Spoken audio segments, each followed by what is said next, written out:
ఆ ప్రాధాన్య క్రమంలో చంద్రబాబు గారు తర్వాత పవన్ కళ్యాణ్, తర్వాత నారా లోకేష్ అన్నట్టు ప్రమాణ స్వీకారం ఆ బాణి.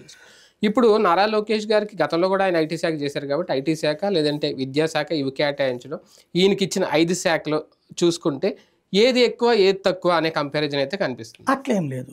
ఆ లెక్కను చూస్తే ఇద్దరిది సమప్రాధాన్యమే అనుకోవాలి. అవునా? ఎందుకంటే అదే స్థాయి, విద్యాశాఖ అయినా ఐటీ శాఖ అయినా సరే కేబినెట్ ర్యాంకే. అవును, ర్యాంక్ ఒకటే. శాఖలు ఇంకా లెక్కనైతే 5 శాఖలు ఇచ్చినట్టు ఇక్కడ ఈయనకి 2 శాఖలే కదా. కీలక శాఖలు అనే ఉండదా? ఇప్పుడు ఈయనకి ఇచ్చిన 2 కీలక శాఖలు, ఐటీ శాఖ, విద్యాశాఖ. ఒక్కటి హోం శాఖ తప్పించి మిగతా అన్ని రొటీన్ కార్యకలాపాలే. కాకపోతే డబ్బులు సంపాదించుకునే శాఖలు కావు.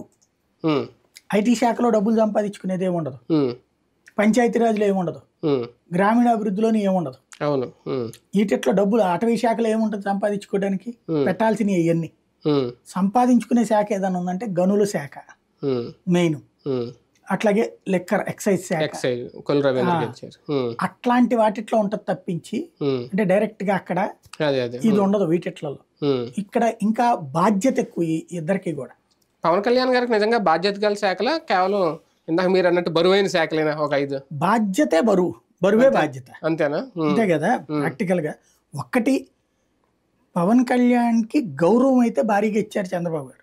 ఎందుకంటే ఇప్పుడు మామూలుగా మనకి ప్రభుత్వంలో ఎవరు ముఖ్యమంత్రి ఉంటే వాళ్ళ